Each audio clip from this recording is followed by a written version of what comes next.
I'll be honest, I hated running in the beginning. I find it rare, someone who just loves running for the sake of Yeah. running.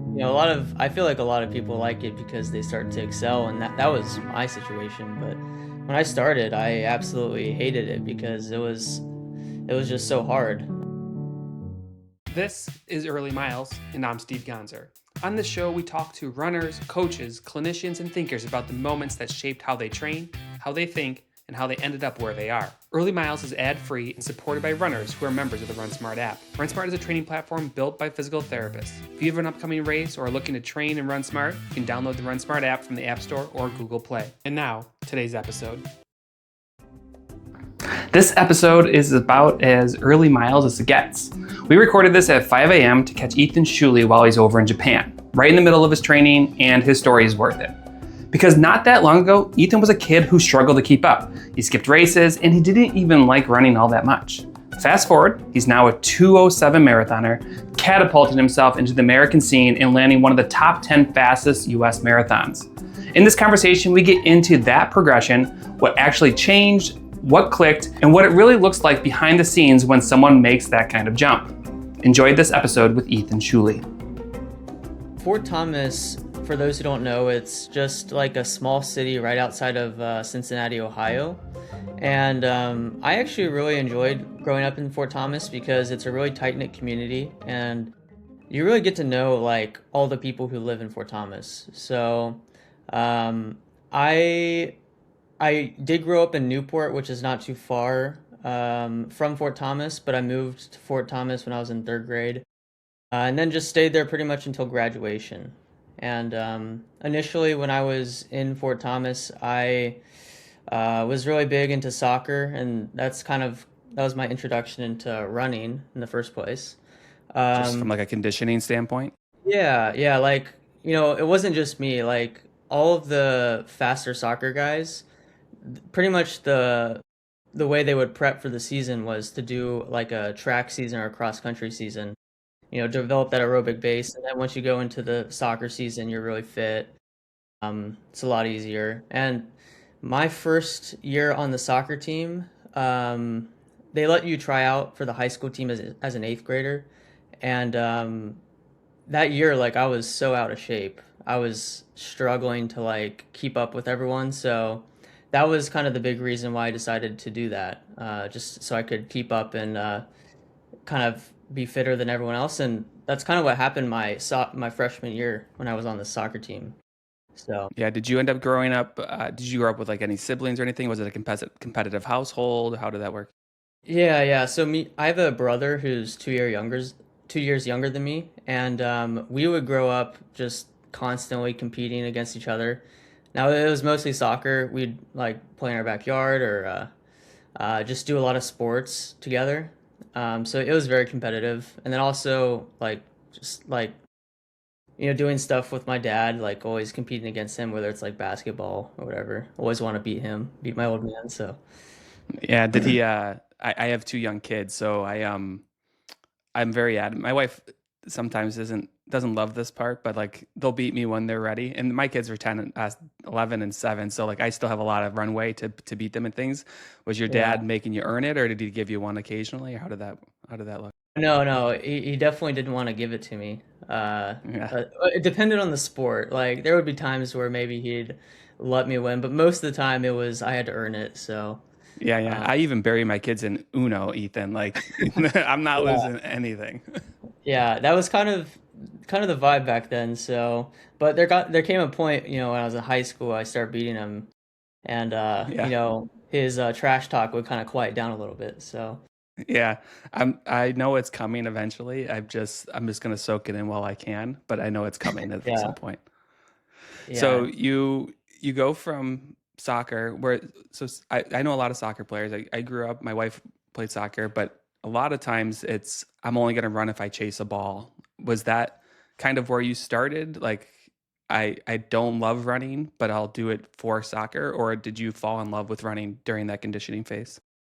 Yeah, no, I'll be honest, I hated running in the beginning. I find it rare, someone who just loves running for the sake of Yeah. running. I feel like a lot of people like it because they start to excel, and that was my situation. But when I started, I absolutely hated it because it was just so hard. Hmm. I think it was really till my freshman year in cross country was kind of where my thoughts towards like running in general started to shift. Because I Yeah. remember like there would be times my dad he'd wake me up for like the cross country meets. They're really early in the morning, and I would just sleep in and like not go. I remember skipping one of the biggest meets in Kentucky. It's called the Trinity Valkyrie like cross country invitational. And I remember my dad was really mad because I didn't go. Like I just wanted to sleep in. And I told him I'm not going. Um, and but once I ran really well my freshman year at regionals, it wasn't really expected like for me to do really well at that race. I ended up taking second, and after Hmm. that, I was like, wow, if I actually like put some real effort, like maybe I could win this race. Um, Yeah. So like, how did the transition from soccer to cross country? What were you doing? Just to back up, were you doing cross country for soccer? Or no, because that's in the same sport, as in the same season. So were you it's the same doing season, how? so Yeah. yeah, my cross country coach was very flexible, so he let you do both. Oh, really? Obviously, soccer was the main focus, and because the season would end earlier, um, there would be a little bit of time left over to focus on just cross country, specifically for like the postseason races. Hmm. But yeah, like when I was doing it my freshman year, and that was the only year I did both. Like eighth, did a little bit eighth grade, but mostly freshman year was the year I did both. I just focused on soccer, and then running was Okay. like an afterthought. So you mentioned that you slept in through that that one meet. Where Yeah. was that the turning point for you where you got serious? Because like it sounds like you had a lot of talent and but the effort maybe wasn't there initially. Was that the turning point for you where you're like, okay, now I'm gonna get serious, I'm gonna win this thing, and then you kind of excelled from there? Yeah, the turning point was that regionals race that I did. Hmm. For so up until pretty much like middle of cross country season my freshman year, I only just did enough to be good at like soccer. Um, and that carried me through the whole season, but it wasn't like I put a ton of effort. But then once soccer finished, I focused on cross country, got a little bit more running in. And that's when I performed well on the postseason races. So it was regionals and then state. I took second in regionals and I took eighth at state my freshman year. And it was just really unexpected. Like no one thought that I was going to do well. I should say no one thought I was going to do as well as I did. And for me too, like it was the first time someone had like interviewed me for like a race, and it was just like all these new experiences. I was like, wow, this is really cool. So I thought after cross country season, um, when I had a good postseason, I was like, maybe if I focus my energy into running, like I could actually have a good career. Yeah. So is there any you obviously you look at what you've just done recently in Osaka and this lead up. So you have a running history. You show talent early on. Does that do you, is in does your mom run? Does your dad run? Like usually there's like a little bit of family line there or something with like Yeah, just some genes that are in your favor. yeah. I have runners in my family on both sides. So like my dad was a runner in high school. Um, I don't. I'd have to check. I'm pretty sure his like mile time was maybe like a 4:20, Okay. 4:20 something, and then maybe a 9:30 2 mile.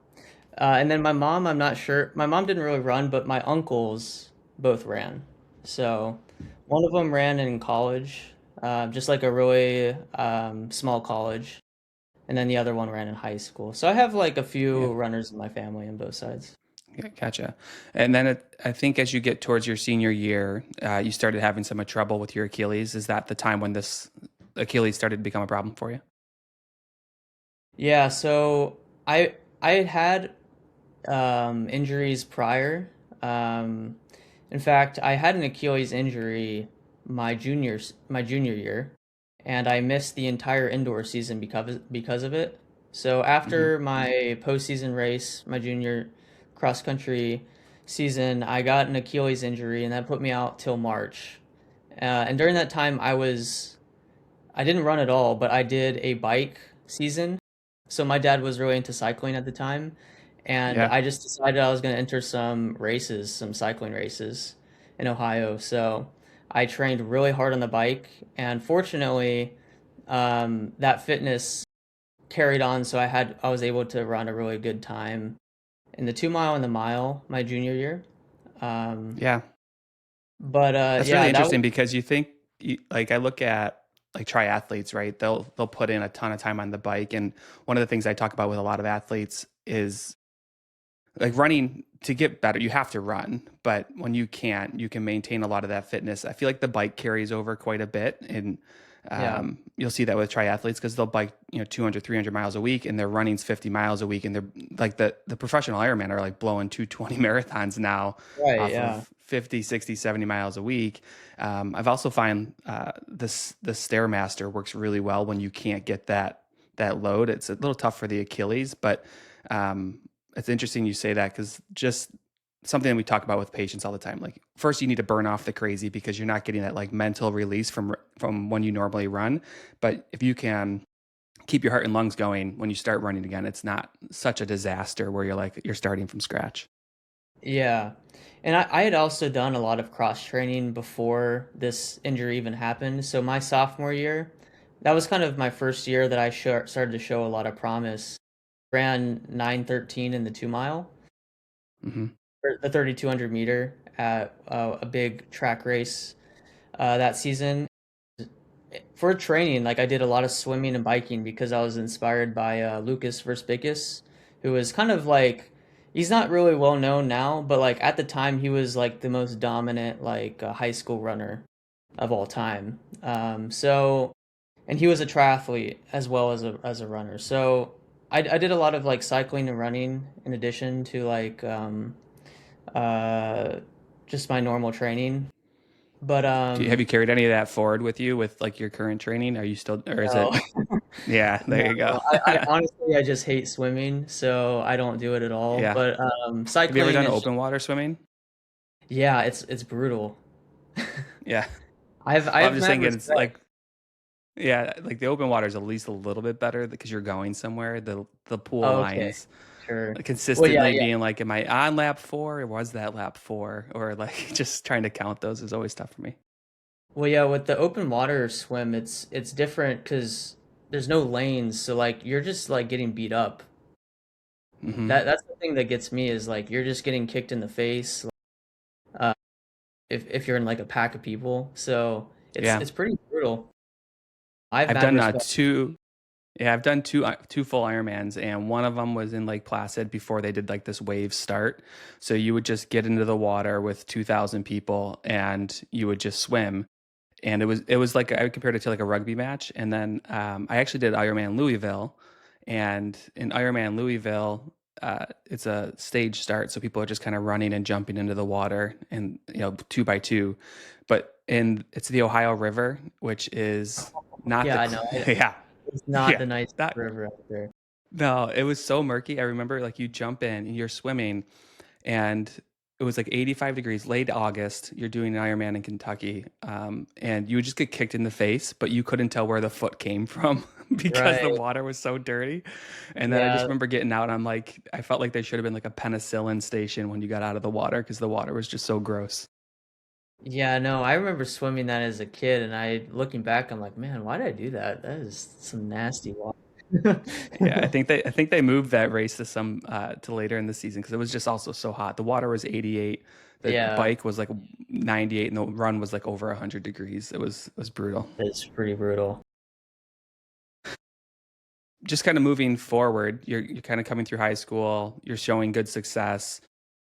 I think you take a mission trip to Ukraine before going to BYU. Is that right? Yeah, yeah. I lived in Western Ukraine, and at the time, I didn't really know much about Ukraine at all. I didn't like for those who don't know, like in the like the Mormon Church or LDS Church, whatever you want to call it. they pick for you like your destination of where you're gonna do the mission trip.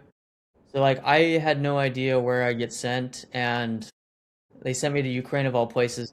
I had no idea like really where it was and like much like knowledge about the country itself. So like it was just I just had to soak it all in before and just kind of figure it out as I went. How much time do you have how much time do you have before like they say, "Hey, get on the plane"? Yeah, so I found out in May of 2016, and they call it the MTC, the Mission Training Center. So I went there Mhm. in September of 2016. And I was there for 2 months, where you basically just like learn the language, prepare to like um, prepare for what you're gonna do there. And then in November, I was in Ukraine. So it's a pretty quick turnaround, but and it was a shock when I got there. I mean, it was exactly how I imagined it, just snow everywhere, really cold. It was a really Mhm. pretty city, where we landed. Yeah, just it was a crazy adventure. Yeah, you were there for a year, I was there for 2 years. 2 years. So you went there Yeah, for 2 years. That's between high school and college, and then you went to, a really great running school, BYU. What was that yeah. transition like for you from high school to college? I know from what I read, it was you had one race at BYU. What talk to me about that transition, high school to college? I see a lot of athletes. High school you have some accountability, you have parents kind of supporting you, and then you go to college and you don't have that support system as much. So, what was that like for you?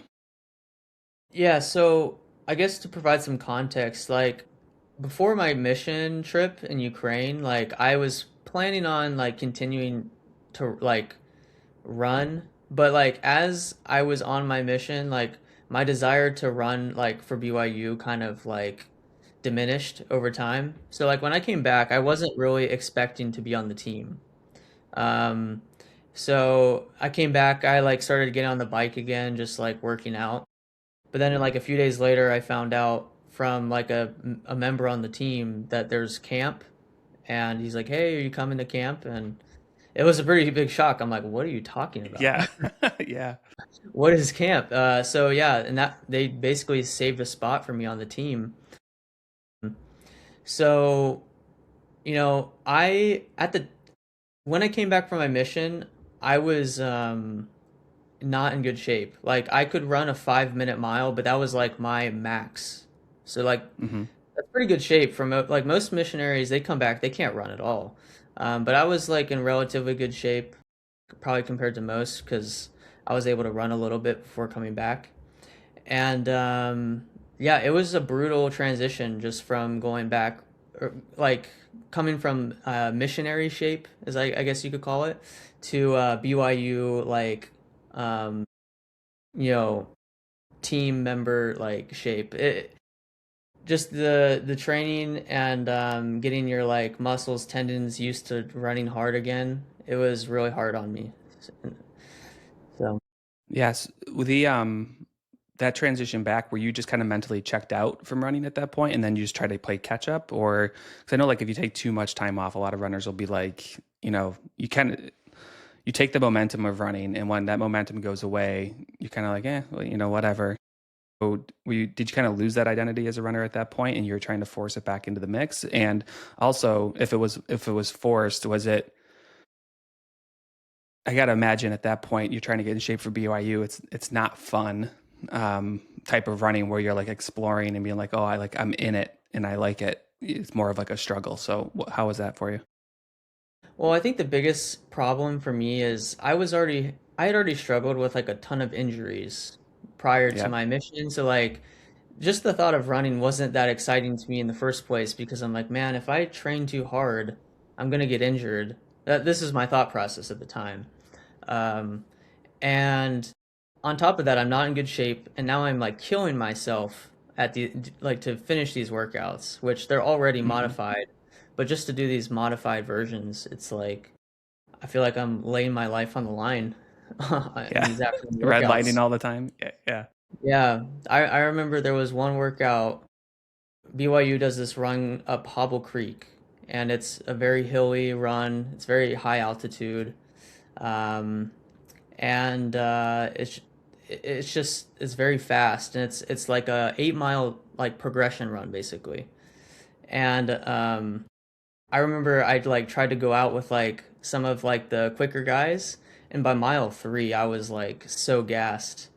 Um, and I think by the end my heart rate had reached like the like 190s, and I don't think my heart rate ever gets that high. You know, my heart rate kind of maxes usually like 180s now, but that was the highest I think my heart rate had ever been. And after that run, I just laid in my bed in my apartment in my dorm for just like the rest of the day, didn't even move.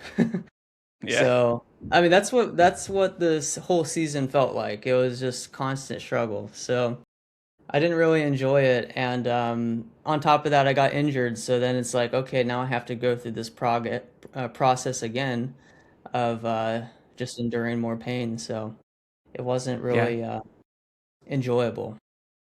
Did you end up doing any races? I read that you did one race at BYU, like a 3K.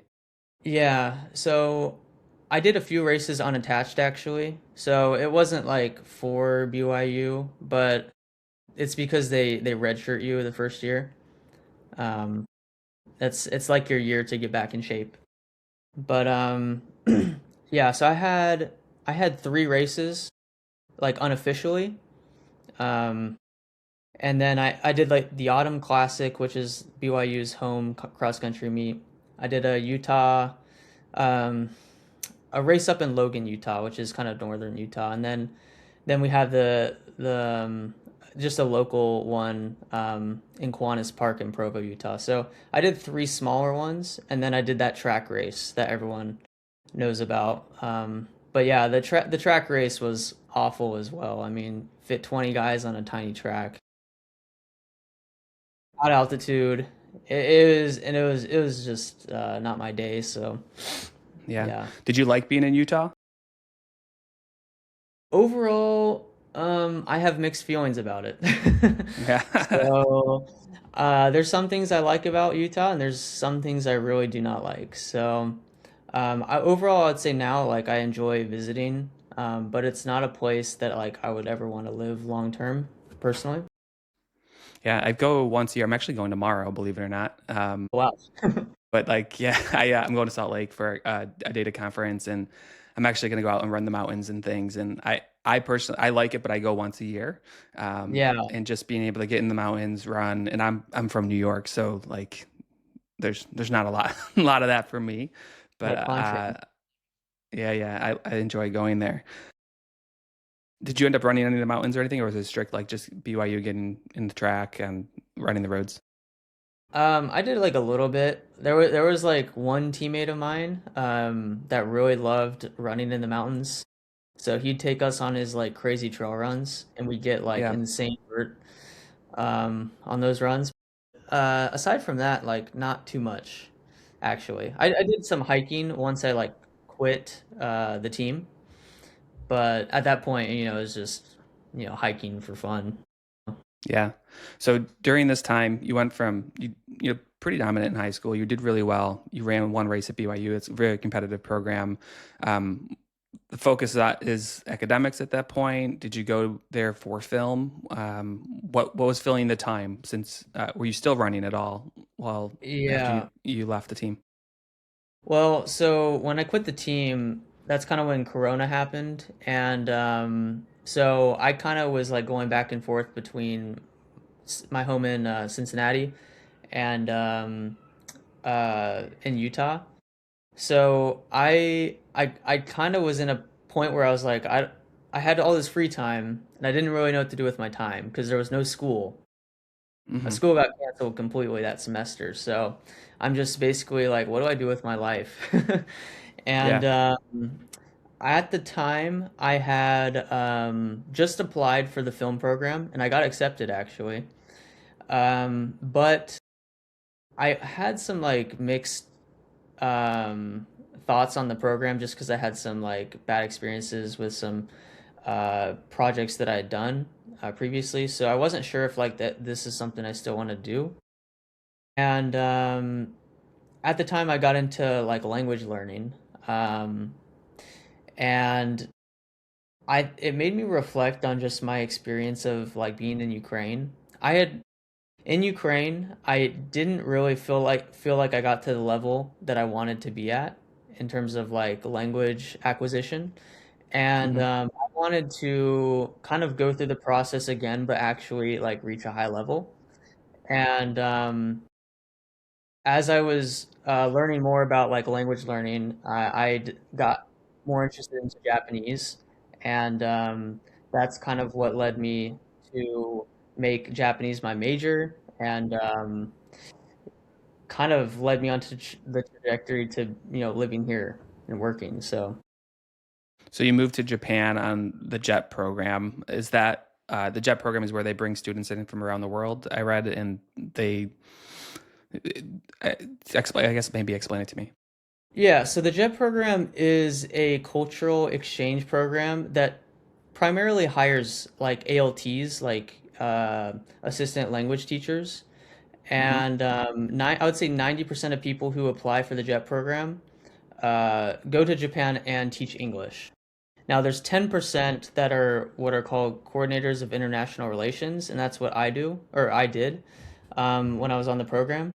And basically, what they do is they get hired and are sent to either prefectural offices or city halls, and they will do like English translations, any type of interpretation, organizing international events, anything really the city wants you to do. So Okay. like every time people ask me like what I do, it's very hard to describe in one word because it's just whatever they want you to do, really. Um, but I had studied Japanese and had wanted to like use it um, for my career since I had like put in all the effort to learn it. And like might as well live in Japan and try to use the language. So that was kind of my Were, ambition in trying to come here. when you went over there, were you fully fluent, or were you like, I can pick up the pieces and I can get by, or how was it? What status were you going to Japan as far as speaking? Yeah, I mean, I could like they have a proficiency test, and in Hmm. terms of like the rating system, like the highest is called N1. I was N2, which is like the level down probably. Like I was not N1 level, but I was definitely close, and I felt like I was good enough to like do anything with daily life. Like any issue I had, I could solve it. So, but Okay. it was an adjustment. I will say that. Other than the language, what was the biggest adjustment from coming from the States for you? Yeah, that there's so many. I would say the biggest one, just from like a running perspective, because that's kind of when I got back into running, is the heat. It is so humid and so hot in the summer. Like it is, it is probably comparable to like Florida. Mm, Just Really? it is so brutal, and I just didn't know. I didn't know about it. Like I knew it was like probably going to be hot, but like I didn't. It felt like it was just so miserable. And the thing is, it gets so bright early here. Like it gets bright at 4:30 in the morning. So by the time Hmm. you go out at like 8, it feels so hot because the sun's Yeah. already been up for 4 hours, you know? Yeah. Is it thinking of Florida, which, from like June to through September, it's like that. Is that kind of the similar time, or is it more like, no, July and August are like the really bad months? No, it's the same. It's June, Really? pretty much June to September is miserable. So, What about the in fact, winter months? it's actually really nice. I enjoy the winter here a lot. Um, but yeah, part of the reason why I went back to America last summer to Utah was because of the heat. Obviously, it was to visit family, and it was because I was on break. But like, I didn't want to stay here if I didn't have to, because August is just a brutal month You, here. you can see like you're having like flashbacks. Yeah, So no, like, it gives me like PTSD just thinking yeah. about it. So I know they get a lot of snow. They got a lot of snow there this year, but that's all at altitude then? It's all in Hokkaido, so it's like a separate island. Okay. It's obviously Japan, but it's just like Yeah, the sure. northern part of Japan. So Yeah. I just see like, 'cause once the algorithm gets a hold of me for skiing, like it starts showing me all these places and it yeah, brings Japan back because I just got hammered this year. right. I mean, there are definitely some like places like Japan's a mountainous country, so like all the Yeah. mountains definitely get snow. In places like Nagano, and even northern Japan, like Aomori, they get a lot of snow as well. But yeah, Tokyo and like central Japan and stuff, or like Kobe where I was at. I mean, we don't get any snow. So and it is brutal in the summer. So. Yeah, you can tell by the PTSD. What point do you start picking up running again? So you come over and then is it you're going out and running? I know you eventually attempt a 100 miler, but are you just running for fun at that point? Are you trying to get fit again? What happens with the running? Yeah, so like I had never stopped running completely. Like I was Okay. always running like 2, 3 times a week. And then I was lifting on the other days. So like lifting became my main focus at the time. Um, since I quit running, I was like, yeah, I don't really need to focus on that. I'll just try to get bigger, try to improve my lifts. Hmm. So yeah, I gained like 20 pounds and I was just focused on that. Um, but once I came to Japan, I came in May of 2023. I came a little bit early, like prior to working, just to kind of experience the country, but like before I had to work full time. And at the time, I had found out about that ultra in May, and I was really like inspired by like Courtney Dauwalter and like David Goggins, and I had just been interested in the ultra scene for a while. Yeah. So I was like, I want to have a part of this. I want to experience this. And when I found this race, I can't remember exactly how I like stumbled upon it, but when I did, I was like, I want to do this race. So I reached out to the race director, and for some reason, they let me in this race without having any experience. I don't know how they let me in, but Were you like fully trained up for it, or were you like coming off of like a long run of 20 miles and going like, absolutely zero training at the time. So huh, besides my good. like three runs a week, so um, Jeez, not yeah, so advised. well, no, that's the thing is another thing I should mention about this race because anyone who looks at it, they're probably like, "Why did you do this?" But I mistaked the meters. I thought the meters were feet, so it said 9,000 feet of elevation gain. It was Hmm. 9,000 meters. Oh my God. So like I thought it was not going to be that bad, but when I That's after still a like a lot, month. 9,000 feet. 9,000 feet's a lot, but like 9,000 meters is like Mount Everest level. So, Yeah. um, and all of it is in the beginning of the race. I found out when I was there, but um, yeah, It's I funny you mean, say it that was because you mentioned Courtney Dauwalter, who she just won a big race this yeah. weekend, I think it was. Yeah. I joke I'm doing a 50 miler in May, this upcoming May. I've done some before, so it's not a big deal. But it started with. Have you gone down the rabbit hole of like ultra marathons on YouTube yet? I'm sure you have. I've seen a few, yeah. Yeah, like I joke that I was radicalized by like these YouTube documentaries because like I don't know, you just see them just one after another, and you're like, oh, I think I'm gonna do this now. Yeah. Well, no, I listened to a lot of podcasts Okay, just when I was like training, and I would hear their stories just like about the many ultras that they did, and I'm just like, man, I got to do this. So, yeah, that I initially I was thinking like maybe if I do enough 100 miles, I could do like the Badwater 135. That was like my big goal at the time. And to do Badwater, you have to do like three 100-mile races beforehand to qualify. yeah, So that this I this think race was my first 100 essentially. yeah.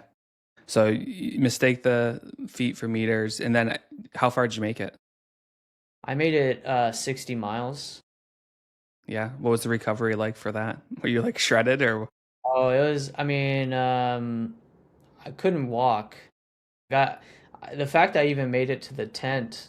I mean, it took immense willpower because my feet were pretty wrecked. Yeah. So I took off for a whole week, didn't do anything, just And laid in then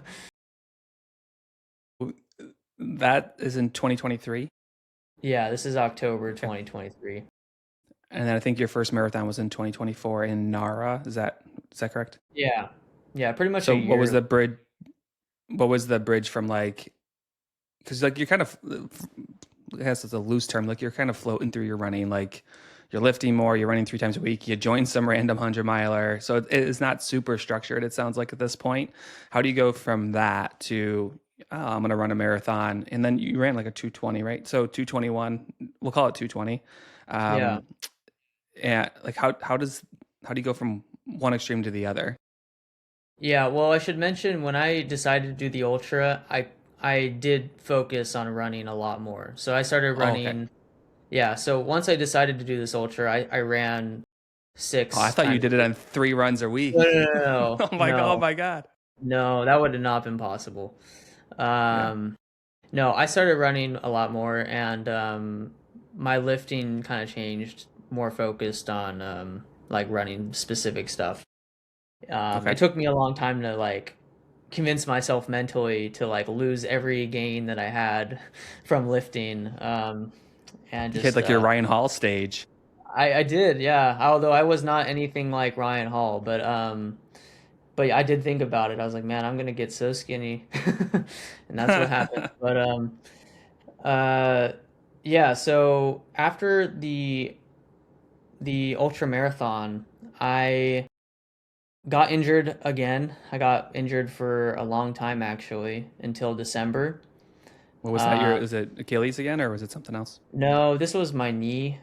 I don't know what happened exactly, but I just after like coming back after the race, I just tried to get back into things Seven quickly. thousand feet of elevation, maybe. Yeah, that probably was it, to be honest. But Yeah. I just tried to get back into it pretty quickly, and yeah, it did not work out. So I was out for a couple months, but I started picking things up in January, and pretty much from January to May, I had uninterrupted training that went really well, and I started to like increase my mileage. I got up to like 100 miles a week, um, and I did a little bit of speed work occasionally. So I think my biggest breakthrough at the time that I've mentioned before is I broke 15 in the 5K.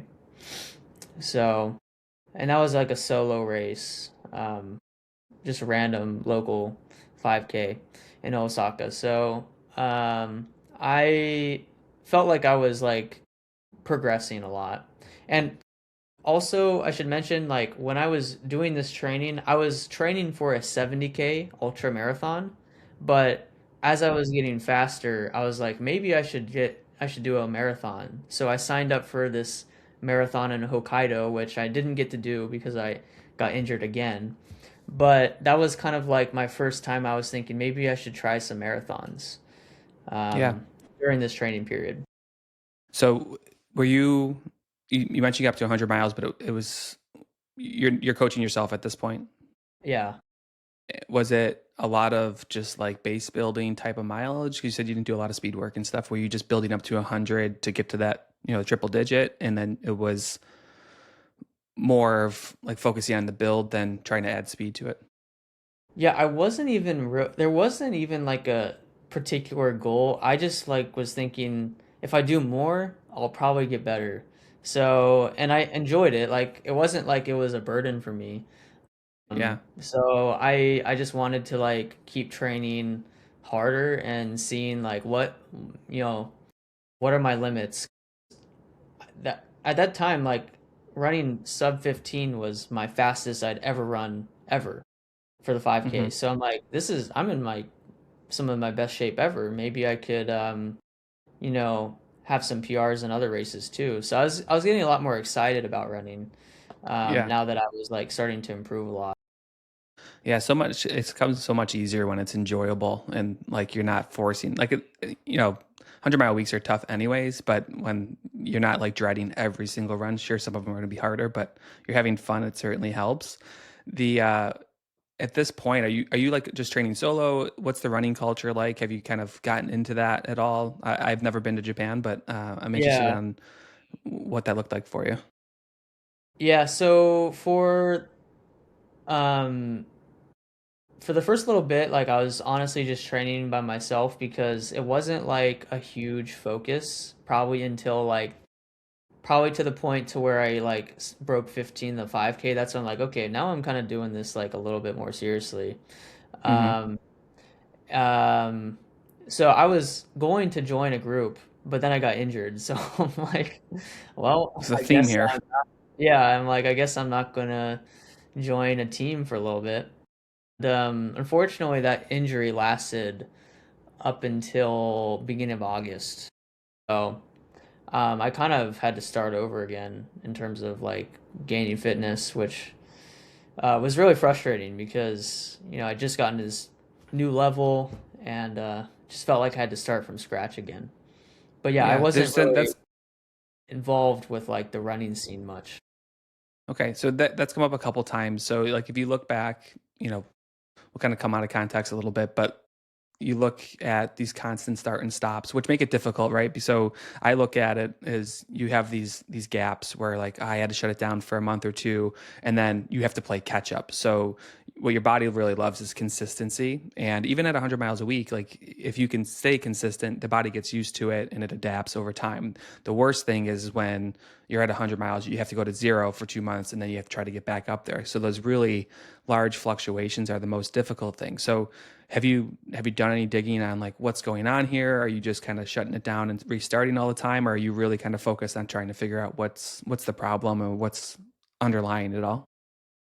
Yeah, well, I definitely do that now. I think I'm in a different headspace than I was in the past. So like back then, for one, I would say my approach to like how I tackle injuries is a lot different. Like I train through a lot of injuries right now, which a lot of there's this narrative that a lot of people think or a lot of people say that's like how does he go from being injured all the time to not being injured. Well, the reality is I do get injured still, but I train through it, which I don't Hmm. recommend to people, but like honestly, that's what has happened many times with a lot of things. So, Sure. and I obviously am doing rehab as I'm training through it, so it like goes away, but um, Do you still do like a lot of like strength and mobility work, yeah, or yeah? yeah, If I I go to the find gym twice a week. Okay, it'd be interesting to see what that looks like. Have you looked at like run form? Is figure out like is there a mechanical thing going on here? Um, I think it's a mix of a few things.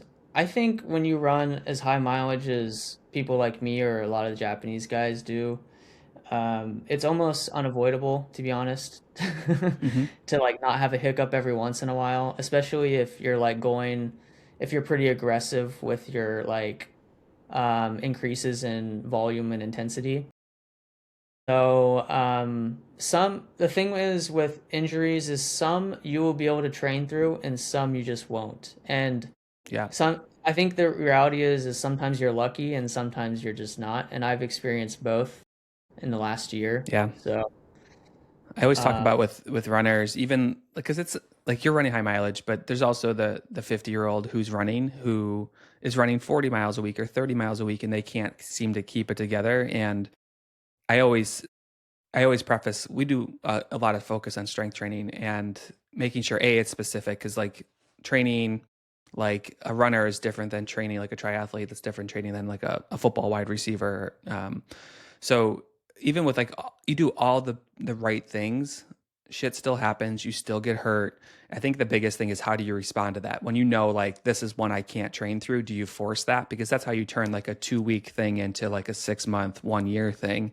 So I think it sounds like you're maturing in that level of like knowing like oh this one I can work through, yeah, this one I shouldn't. And the interesting thing I always find is like from an anatomy standpoint, when that injury starts, that's your body's probably it is the body's most aggressive time to heal because it's fresh, it's new, it's sending things to try to heal it.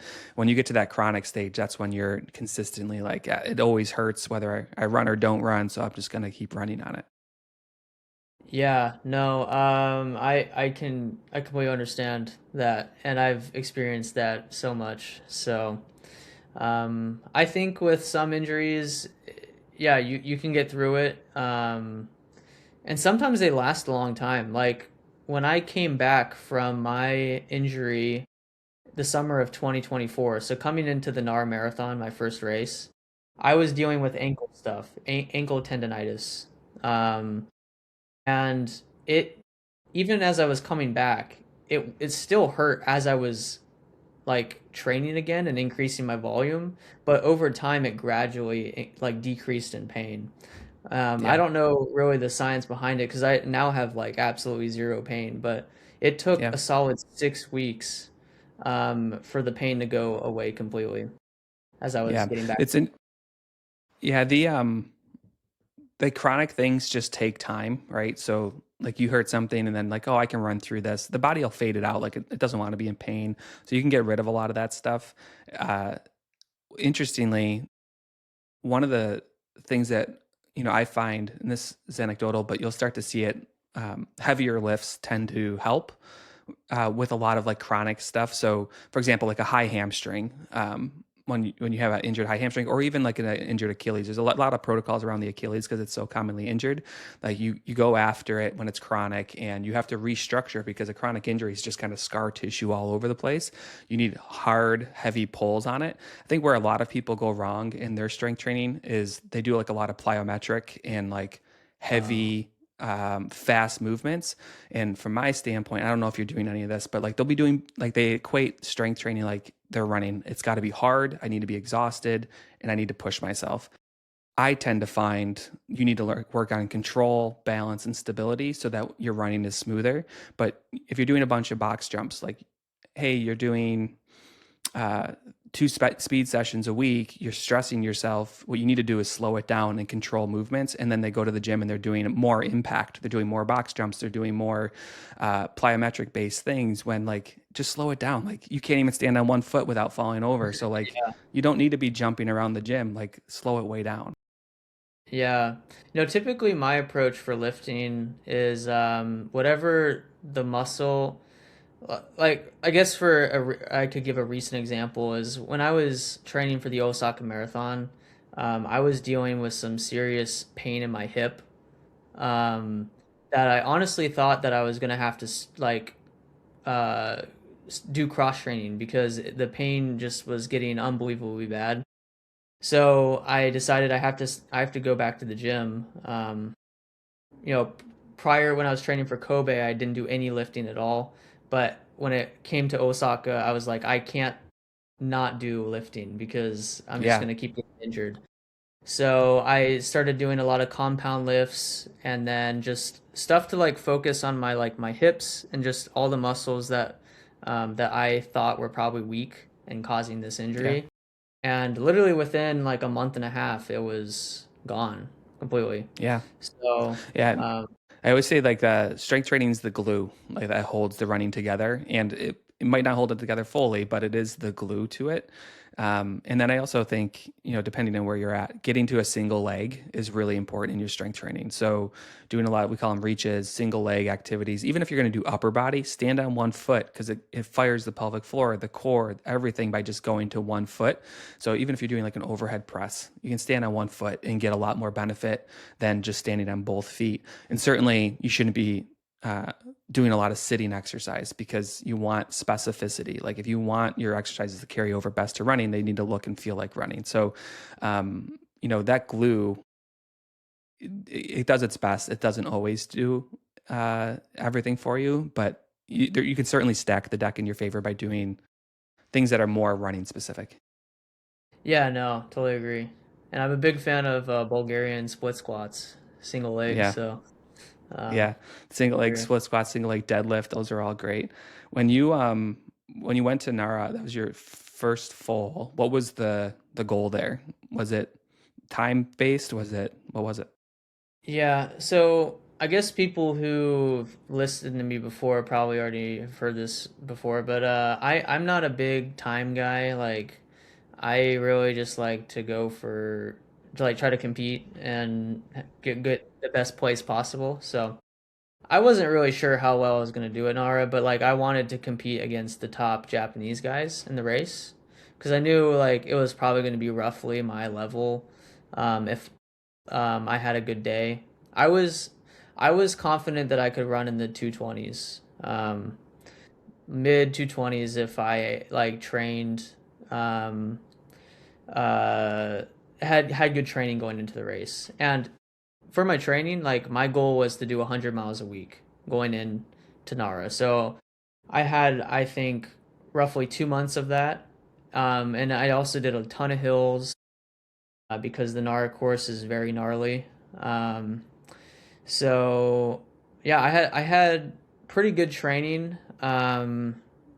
Fortunately, didn't get injured, but it was pretty brutal. I'll be honest, Yeah. because this is the first build that I was really getting a lot of long runs in, like lots of 25-mile runs, 20-mile runs, and this is the first time I'd really done that consistently. So um, I think it was like my first experience like getting acclimated to marathon training, like Yeah. high like level marathon trainings. Were you up at 100 miles and staying there, or were you fluctuating up and down, No, I like was bringing it staying there down? the whole Wow. time. So it Okay. was pretty much from October to December, just 100-mile weeks. Just stacking them. Yeah, yeah, no, I'll be honest, it was probably it's a tough, it's like a very close one, but I would say between Osaka and Nara, like Nara was probably my hardest build of any build I've ever done. Yeah. Okay. So after Osaka or after Nara, you went to Nagano. Is that correct? Yeah, I did Nagano.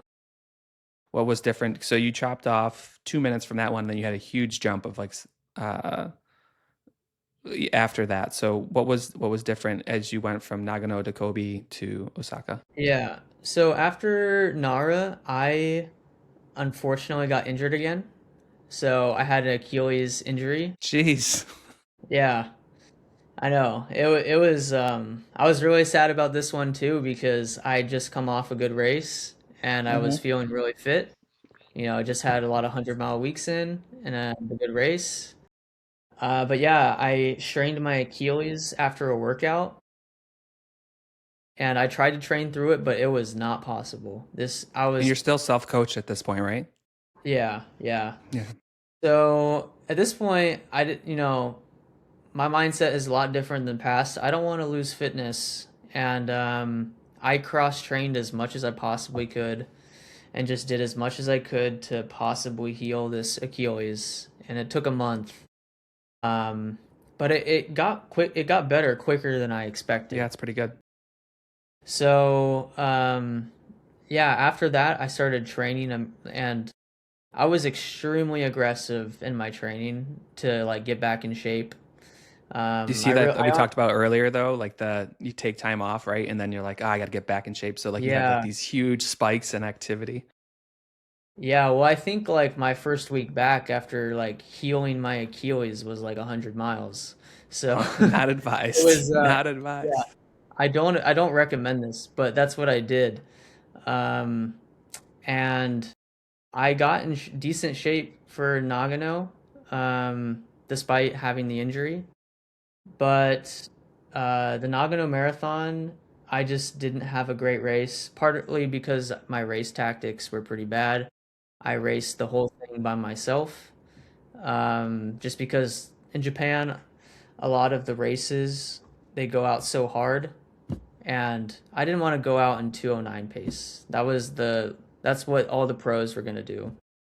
I knew they would die, but I didn't think they would die at mile 20 something. So what happened was I didn't reel them in till like the last couple miles. So Hmm.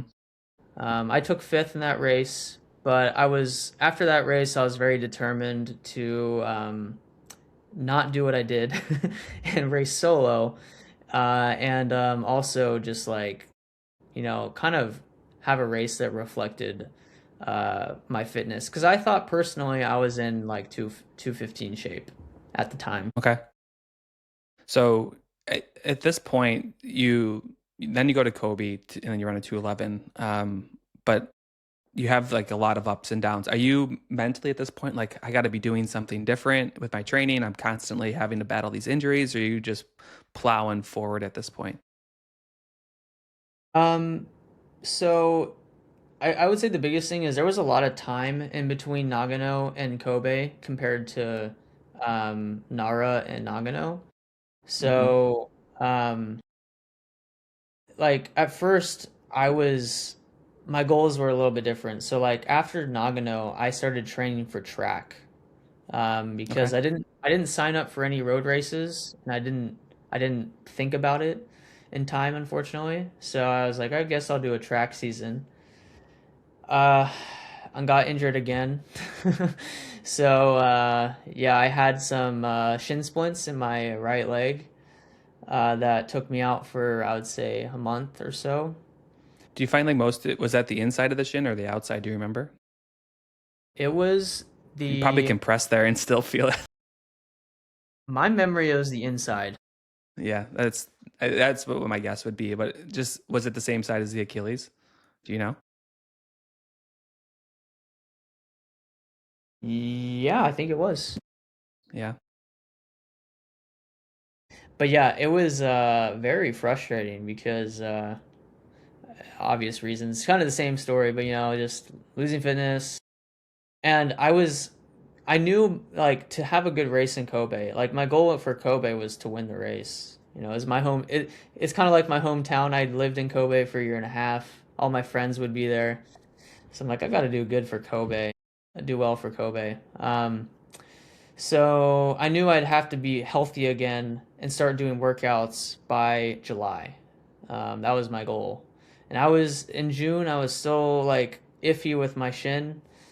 Um, but fortunately, I was able to make it by that deadline to like get healthy, if get healthy enough to start running again. Hmm. And yeah, then I came back to Provo.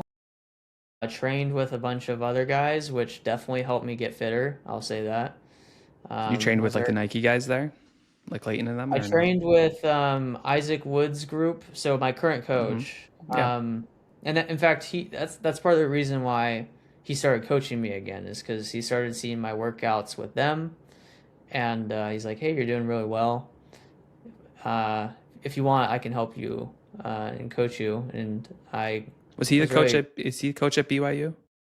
he was the assistant coach at the time I was there, so he's Okay. currently somewhere else now, Pacific in California. But Okay. yeah, he's a good coach and he knows his stuff. And I trusted Isaac, so I decided to work with him and all the other OTQ guys in Utah. So I trained with them, and I also trained like with the BYU guys, like the pro, like Mance, Clayton, Hmm. Casey on long run days. Um, So I think the combination of those two things, like working with Isaac and also having like the OTQ guys, and then also getting long runs in with the elite guy, like the pro guys, really helped me get back into some really good shape for Kobe. How did that Kobe go? I have obviously the results of 211, but Yeah, from your yeah. standpoint, how'd it go? Kobe was a very stressful race for me. The beginning of the race, I was not so. For context, I was not allowed to be in the elite field. So Hmm. my fastest time was 2:18, and I had emailed the race director twice and said, "Hey, I know my time is 2:18, but like I can guarantee you, I will be up with the elite guys. I'll be top eight for sure." Um, and they obviously probably I don't know if they've heard that from other people or not, but like they did not they didn't let me A in the 4 hour elite field. marathoner. Yeah. Yeah. I had run a 2:18 in Nagano, but I guess that wasn't good enough. But Yeah. anyway, so because of that, I was not in the front. Like the elite start Mm-hmm. position basically. And on top of that, I had an extra suitcase, which it wasn't very big. It was like probably the size of a backpack, but I had that and then my backpack because I was solo coming to Kobe. I should have had one of my friends help me, but I just didn't think about it at the time. Mm-hmm. And when I was giving them my bag, they said we can only take one. So I was stressing big time because they wouldn't take my other bag, and they told me to go to the train station and shove it in a locker. I'm like, I don't have time. Like we're about to race in 10 minutes. Yeah. Uh, The last thing you need to do is so leave some random bag at like a start line too, I you know? literally was I was literally contemplating. I told them like if I have, I'll just leave this here if like no one's gonna take it. Um, and fortunately, someone came and helped me. But they literally brought down the race director of all people to like come settle this, and I'm just like, this is so crazy. You can't just take this one tiny suitcase. It's not very big. But anyway, so because of that, like I was starting at the back of like the S block. So Mm-hmm. like the first mile of the race was pretty intense. Like it was Crowded. basically just me trying to catch up to the pro guys. And the reason why I wanted to run with them, even if I had a hard start, was because I had flashbacks of Nagano running the whole race by myself, and Mm-hmm. I didn't want to do that. Yeah. So, um, but yeah, I mean, the race went as well as it could have, considering my situation. So we went out really hard. We went out in 63:30. Or I should say I went out in 63:30. They went out 10 seconds slower, but um and then it was just hold on for dear life. Oh. Yeah. What are you doing for fueling at this point? Are you like dialed in on like carbs per hour and all this stuff, or are you still figuring that out? Well, it's a little bit tricky because I wasn't in the elite field, so like I'm not getting bottles. Yeah, you're not getting Uh, bottles, yeah. yeah, so like I had 6 gels. I took one before the race, and then I carried 6 gels, and just would take them every 5K. Mm-hmm. Um, and then just try to drink as much water and like whatever electrolyte drink they have on the side. So it's not ideal to be honest. Like that's why going into Osaka, I think having the bottles in addition to gels was very helpful. Mm-hmm. Just from So, like getting enough carbs in. yeah. Are you like super calculated on like your nutrition, or are you like, nah, 6 gels will do it and I'll go with that? Or are you like, a lot of people are like, I'm shooting for 90 an hour, 100 an hour, or are you just like, yeah, 6 gels does it? Well, I definitely don't think 6 gels is enough for me personally. Mm-hmm. Especially because mine are like 25 carbs a pack. So, but You're like, taking one every 15 for 16 minutes, 17 minutes. yeah, yeah, every 5K roughly. For what I did in Osaka, I think was actually pretty optimal. Like, what I did is I took a gel every 5K up to 30K. And Mm-hmm. then for like the drink stations, I had three of them that had like a lot of carbs. It was like Martin. Yeah. Um, and I would just sip on it. Like I didn't need it, but like if I wanted to just drink some extra carbs, I could. And I remember at the halfway point, I took a lot more than I probably even needed, just in case. But Yeah. like pretty much, I would just sip on it and then throw it. So Okay. Yeah. There's actually, it's interesting. It's coming out of I'm sure you're aware, but coming out of the ultra world, like, have you ever seen someone at like a death's door, or maybe like in a documentary, and then they get some Coke in them, and like Coke the yeah, drink, they get some Coke in them, and like uh, just some sugar, and then they come back to life for a little bit. Have you ever seen this? yeah, yeah, for sure. Yeah.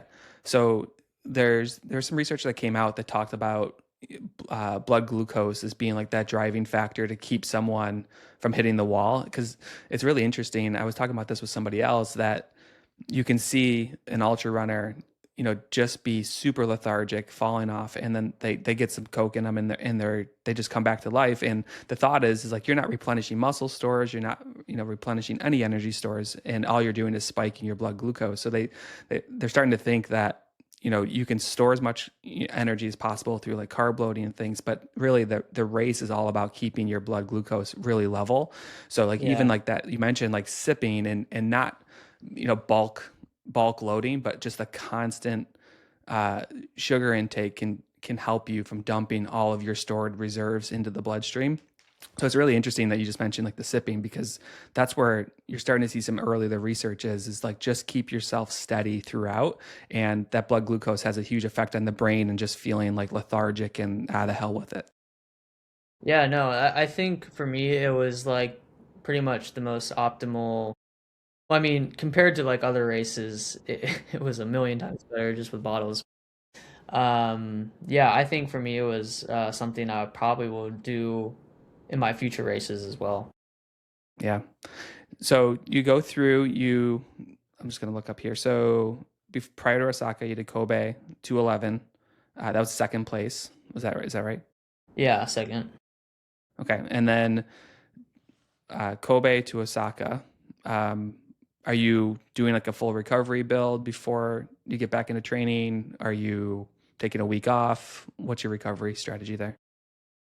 No, I only took 3 days off. Um, so I didn't take off that much, but typically what I do, and I did it after Kobe as well, or sorry, Osaka as well, is I take 3 days off, and then that week is pretty much just like very easy running, and then the following week is also easy running, and maybe I'll do something on like a long for the long run the following week, but it's really just like just getting your legs used to running again after you know damaging them so after the race. But there's What no was the focus time on frame like between what was the time frame between Kobe and Osaka?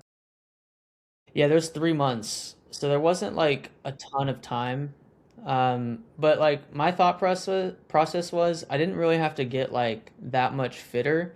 I just had to like Hmm. focus on strength in the final half of the race because in Kobe, the first 30K, we were at 207 pace.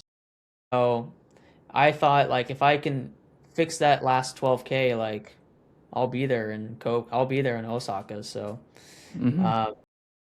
uh, really the focus was just do what you were doing for Kobe, but just focus on developing a little bit more speed and then just strengthen the later half of the race. Yeah, when I talk with other elites, like they'll train and then they'll pick their race based on how training's going. It sounds like you are penciling these races in and then getting ready for them. Is that accurate? Yeah, well, I would say pro runners definitely have the luxury of being able to kind of pick their races a lot easier than me. Like I had to register, um, Like everyone else, yeah, like us like everyone common else. folk. So Yeah. it's like you kind of have to sign up way in advance. So, uh, but um, but yeah, no, typically that's kind of been my approach. It's a little bit easier if you have the race picked and then just fit your training around it. Yeah. Um, Maybe that'll change in the future. I'm not sure. Yeah. I imagine it can definitely. The 3 months between those races, uh, injury, no injury, things went better than the Yeah. past. So as I mentioned earlier, my hip, I had some issues with Oh, that my was prior hip. to Osaka. Gotcha. Yeah. So after I had felt it going into Kobe, like 2 weeks before Kobe, but as I tapered, it got better. So I didn't really think Hmm. about it much. But after Kobe, it got worse. And I would say pretty much the whole month of December, I was running through pain in my hip. So it was really tough, especially those early weeks in December, just to get through workouts. And I finally got to a point where I had to really focus on strength training in the gym. I even when I went back to Cincinnati, I met with a physical therapist who worked on my hip and did help a lot. Um, I think part of the reason why I did improve a lot through January is because I just finally got relatively healthy. Yeah. Um, the hip started to improve. I also dealt with a little bit of plantar fasciitis, which I still have been dealing with, but I think it's finally clearing up now. Yeah. So there's always something, unfortunately. Yeah.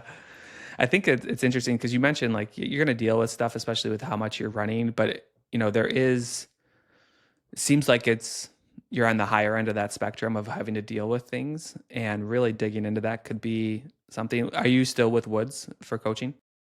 Yeah, yeah, It'd be interesting, like even tying in with him and just slowing things down. A lot of times, maybe you've done this, but just watching you run under load, if someone who has a trained eye, and there's a lot of tools now that can even help, you can just kind of see like, oh, this is, you're tracking off here or there, because the consistency of it all, I think you get stuck in this rut of shutting it down, bringing it up, shutting it down, bringing it up. And how do you break that cycle? Because once that cycle starts, it's very difficult trying to figure right. that out. But it sounds like the strength stuff you're adding, you mentioned that you've kept is certainly helped. But mechanically, you think about what you've talked about, most of it is below the knee.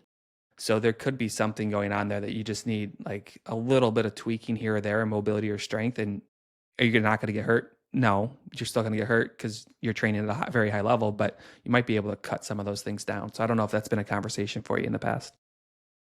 Yeah, well, it definitely is. It it could be something with like my stride. It's hard to like pinpoint exactly what might be the cause because also like you factor in just like the rapid intensity that I do for training. Mm-hmm. Um, that could also be a factor, and also just I would say my style of training is probably very high. It's like high risk, high reward. Yeah, it's like So the like Wild West. Like, yeah, so like the training is very intense. Like I would say most marathoners don't train um at the similar zones. So like I would say I do a lot of like half marathon or faster, where I would say mm-hmm. most marathoners they're kind of in that marathon pace, maybe half marathon pace.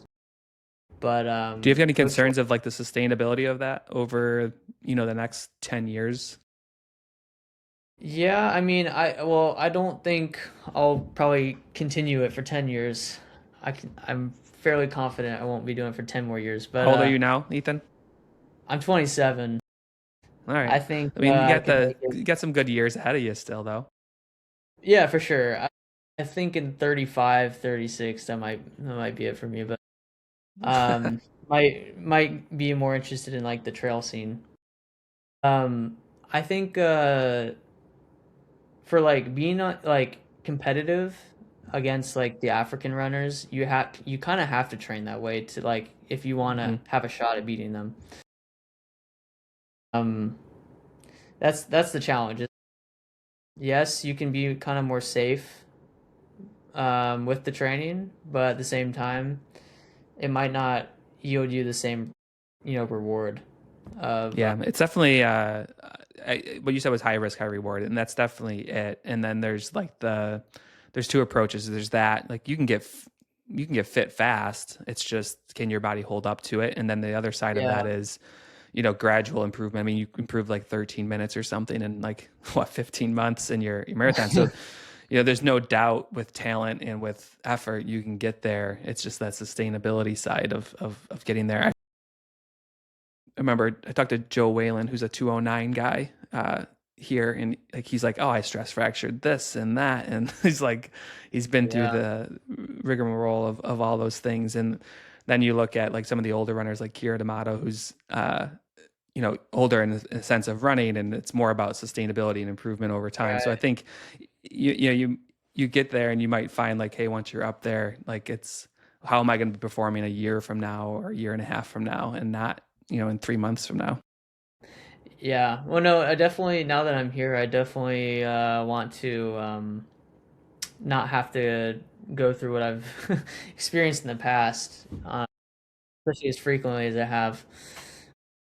But yeah, no, I'm optimistic.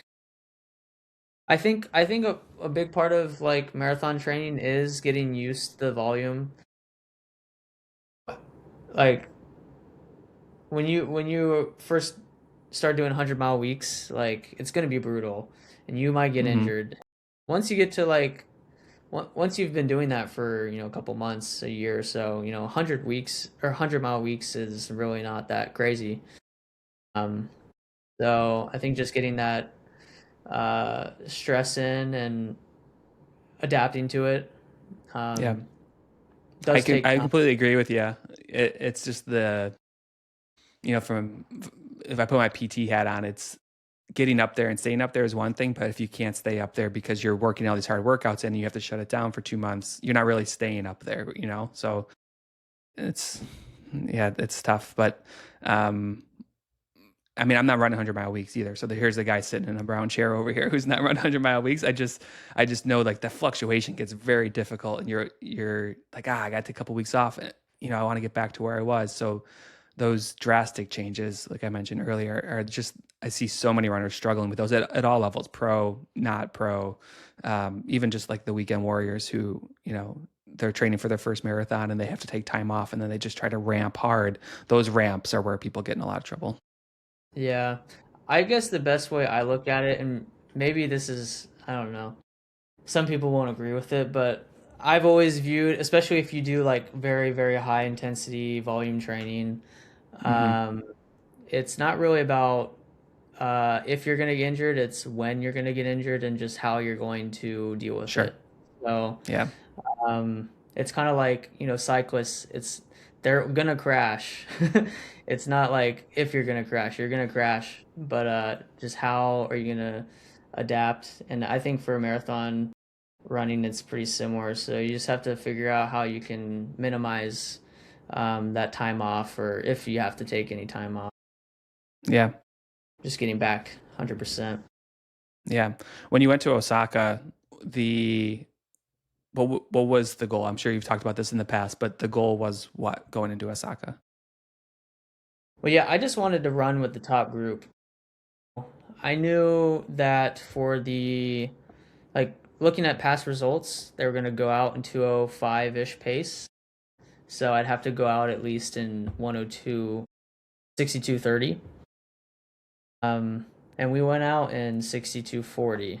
So they were being a little generous, but yeah, it was pretty much how I expected it to go. Like I really just wanted to be with the top guys.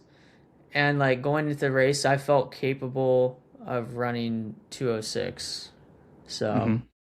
if I think if my cramping wouldn't have been so bad, the last 5K maybe it could have happened, but Yeah, so um, going through that race from like the start, when did it start getting hard for you? Was it at the last 5K and you were smooth, or was like going through the no, typical mental, hoops throughout? it started getting hard at like I should say I started feeling fatigue in my legs at 28K. Hmm. Um, so up until 28K, it felt very comfortable. But 28K in is where things got pretty rough. And then at 31K was where there's a big hill in Osaka, and that's kind of where the pack exploded.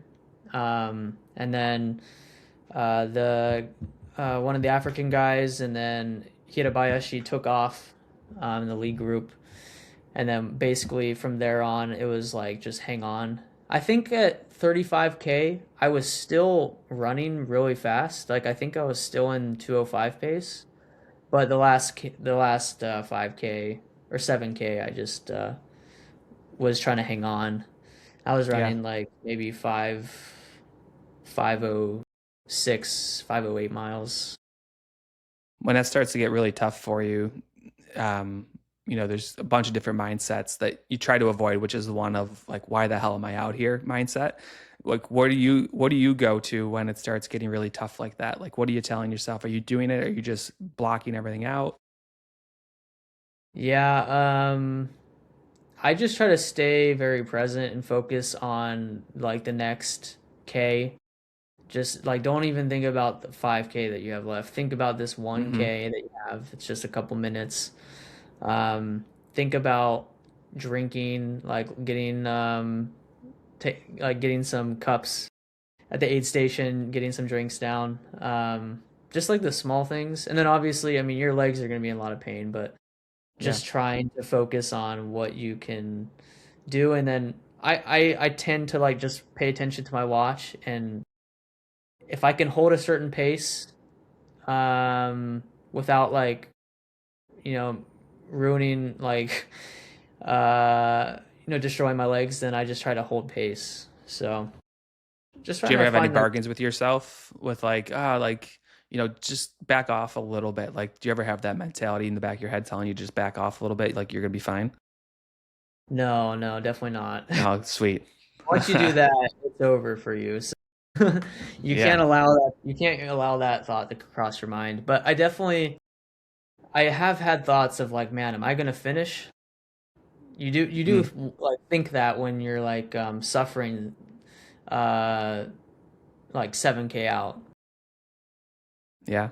When the Like cramps started watch. to come on, was it calf? Was it hamstrings? What was cramping? Everything? Like your neck, everything? Or was it just your lower body? It was mostly calves and quads this time. Hmm. And in past races I had my groin like cramp pretty bad too, but this time it was solely my quads and my calves. Yeah. So Did you do anything on course to try to alleviate that? Were you just like stringing 1 kilometer after another together, hoping for the best and hoping that it just didn't fully seize up? yeah, you definitely yeah, I mean I definitely was hoping it Combination. didn't up. Yeah. I mean when that happens it's unfortunate, but like there's really not that much you can do. Like you just try to hold pace, but it like you reach a point like I was running 450 miles, 440 miles up until that point before the cramping, but if Hmm. I was like to continue running that pace, I probably would have like pulled something. So Sure. like you kind of do have to slow down, just so you can finish the race. Yeah, you get to the point where like it's a little bit of damage control where like, hey, I can keep trying to force this and have to walk this sucker in, or I can back off a Right. little bit and hold it together. The research I talked about earlier that came out, and this is like a lot of it, and Morton follows this. They used to think cramps were just, it's like electrolyte issues, and like that was the marching orders forever, and it's starting to turn into like it's a it's more of a neuromuscular thing. It's more of a energy availability and things. So um, I talked about earlier, like the blood glucose stuff. You're starting to see them like I'm trying to think of what a lot of people are doing, but just the quick shot carbs and stuff can help trick your brain into thinking that there's energy available, to shut some of that loop off. And it's obviously needs to be practiced, but something that they're starting to explore a lot more is like quick dose carbs, things that can just trick the brain into thinking like, oh, there's enough there. You can shut it off because it's more neuromuscular than anything. Yeah, no, I think it's definitely yeah, important in the later half of the race when you are experiencing those like rough moments. Yeah, and nothing tastes better than a gel when you're already sick of gels. Like it's like Yeah, well, it is it's very helpful. tricky. Like, it is helpful for the pros. Like, I will say, like, having the bottles to be able to drink the carbs as opposed to taking gels. Now, I still took 6 gels, but Hmm. um, I do think it is very helpful. Are you doing the Morton drink mix in those bottles? Yeah, more in drink mix, and then I didn't do it for every bottle. I would also have like just electrolyte drinks, but Yeah. Yeah, they're big as like people knock on Morton that they don't have the electrolytes in them for like their drink mix. Is a lot of carbs, a lot of sugar, but that's where they're leading towards, which is this is a energy availability issue. It's not an electrolyte issue, so it'll be interesting to see where that kind of lands with everything. Do you do anything to dress your bottles up at all to like make them noticeable, or is it no, you yeah, you have no problem there? this time, um, I think the biggest thing for like, at least from my experience, first time using bottles is you have to figure out where your first bottle is, because after that you'll know where it's going to be. It's the same Mm-hmm. placement on the table. Gotcha. So like I was table 8 and it was the second bottle on the table. So I was very fortunate like it was the close to the front of it. But my first bottle was like massive. I don't know why I bought such a massive water bottle. Like all the rest You were got like like a just like Stanley. it almost looked like that. It had a little straw, but like it was a pretty big water bottle. So it was very noticeable when I like was running up to it. I was like, "Oh, yep, there's mine." Let's see if I can grab it. Um, Nice. but yeah, it was, and then after that, that's where it's gonna be. So Yeah, I talked to Elle Ori, who is she's in med school. She qualified for Olympic trials at Houston this year, and I was talking to her. She uses Heinz ketchup bottles and like rinses them out. I'm like, I don't, wow, I don't know that if is you can get the Heinz taste out of that plastic. I was telling her like, there's two neither. things that came. Yeah, there's two things that came to mind. Like, one, how do you get the taste of ketchup out of the bottle so you can drink from it? And the other is, it is kind of it would be interesting as a competitor if you look over and this lady's drinking like a red, out of a red ketchup bottle, and you're like, what is this lady doing over here? That would freak me out. Yeah, it was I like saw all you that. could think about for the rest of the race. Yeah. Yeah, maybe I So, should try. something you can try. I know like Yeah, people like you guys don't have to worry about this, but when races offer bottle drop for the entire pack, you see flags, you see like huge things yeah, coming off bottles. They're everywhere.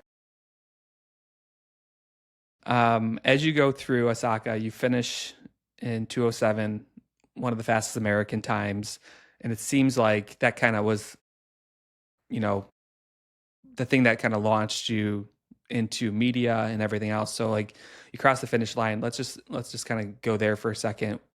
What's going through your head at that point?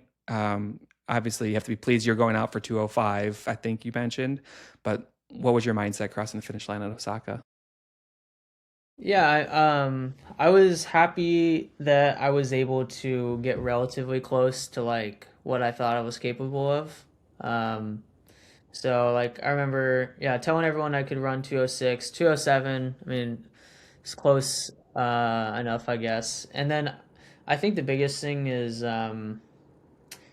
yeah, it was like a big opportunity for me to like kind of focus like now I can train full time and focus on running a lot more than I have because up until now, I've been doing other stuff as well and it's just been very difficult to do both things to be honest. So um I Did think it's that did just this effort land you a sponsorship to let you go full time? it should. Okay, it's not announced It's yet. not, yeah, it's not out yet, but it should. I think the biggest thing is, yeah, it's been giving me a lot of opportunities that, to be honest, like previously have not, up until now, everyone's kind of like, um, not really paid close attention to anything I've done. Like even after I Hmm. ran a 61 in Osaka, which I'm pretty sure was like, I don't know. I don't know if it was top 10 in the US, but I mean, it was definitely close to that, if not. But still, like, no, I mean, I had not heard from anyone about it. So Yeah. I was just like, man, all right, well, I guess I have to run really well in Osaka to get anything. So yeah, I was just glad like it's given me like new opportunities. Like this is the first race it really felt like my result has paid off. So. Does going full time as a runner change the? Are you still in the jet program there, or does it change anything with being in Japan at all? It probably won't. Obviously the visa situation will change, but Hmm. yeah, as of now, I'm still gonna keep Japan as like my base to train at. Um, Now I still will. I'll probably will be. Um, I should say I will be more interested in doing like international races, world majors, some bigger races than I've participated in the past, but I think Japan will still remain as my base for now. Okay. What's the kind of look forward? Is the goal to run as fast as possible? Are you looking towards Olympics? Like where are you trying to land with this? Or are you just, taking a race at a time? Yeah, I'm definitely taking it race at a time, but I mean, I definitely have thought about like bigger goals. Like it's impossible to not think about the 2028 Olympic trials, or I should say the Olympics. Hmm. Just being an American and having that being pretty close from now. I mean, it's far, but it's also at the same time it's only 2 years away. So uh, that definitely is extra motivation to like keep working hard and improving because this is going to be the most competitive marathon field um, ever, I think. I don't think there's ever been this many good marathoners in the Yeah. Olympic trials, so you're gonna have to be in like 204 shape to probably make the team. Yeah. With with staying in Japan, you mentioned earlier, you kind of at this point, are you training with folks over there, or what's it look like? It's well, as of now, I mean, I'm mostly training by myself, but Okay. that could change in the future. It really depends on if I were to sign with an Ekiden team or if I were to like occasionally do altitude training in a different location. There's a lot of pieces that I'm still working on, which it's just it takes time, but Yeah. I would say going into my next marathon build, I'll kind of have a lot of things kind of figured out in Yeah. terms of Do you feel like like that would help you though? Like it being, do you love the solo side? I also know if you surround yourself with people who are also good, they raise the level for everybody, and you would raise it for them as well. Do you feel like that's going to be a boost for you to do that, or you don't feel like that's necessarily going to help it I think it's a mix of both. Like I think it can help you, but it can also hurt you. I've learned push you from too hard? yeah, no, I learned from being at BYU, like training with people all the time can definitely be detrimental to your training Hmm. if you're making it a race. So I think the one advantage to training by yourself all the time is everything you do is focused on you. So I don't have to run this time unless I need like unless I'm feeling good if my body allows me to. So um, a lot of my training now is focused on me. Yeah. So going from, you mentioned, 204 shape to get on the team or faster, you're at 207. In your mind, like what has to happen to get you there over time? Yeah, I think for me, just consistency. I think that's been the biggest thing that's helped me progress, particularly in this last 6 months. Is you know, I have not missed training like a week of training since July of last year, and I think I that's got been a you. I big got you back here. yeah. I've already had injuries. I've been dealing with injuries last week with my plantar fasciitis, so it's like Yeah. I'm Thank working you for through it. listening to this episode of Early Miles. Um, This podcast is ad-free and made but yeah, possible by it's the runners just who support the trying Run Smart to app. work Run Smart or is a just be training platform consistent built in by physical training. therapists who run I with an think will injury help me prevention get first to a higher approach. level, Inside the app, you get and personalized running also plans, strength and mobility work designed continuing specifically to for runners, compete and guidance against that better adapts to your people. life, training, and So, body change over like, time. even Run Smart's though mission is simple: to build people look lifelong at my runners. times If at you're like the looking to train smarter progression, and support the show, you can download a the lot Run of Smart app to get people started. And don't a quick but realize that the important note: races this I've podcast is competed for at general also educational and have informational increased purposes only. in like Nothing discussed level, here should be like in considered terms medical of advice, like diagnosis, or difficulty. treatment. So Always consult Nara a qualified Marathon was healthcare pretty much at professional my regarding level. injury, pain, or any Nagano medical Marathon condition. was pretty much Thanks again at for my listening. level, We'll see you and next time same for on every Early race Miles. I've done. So it's like gradually increased to where it's been a race that I can feel like I can compete at. Um, and I think that's kind of the goal going forward is just finding the right races that can help me elevate my performances.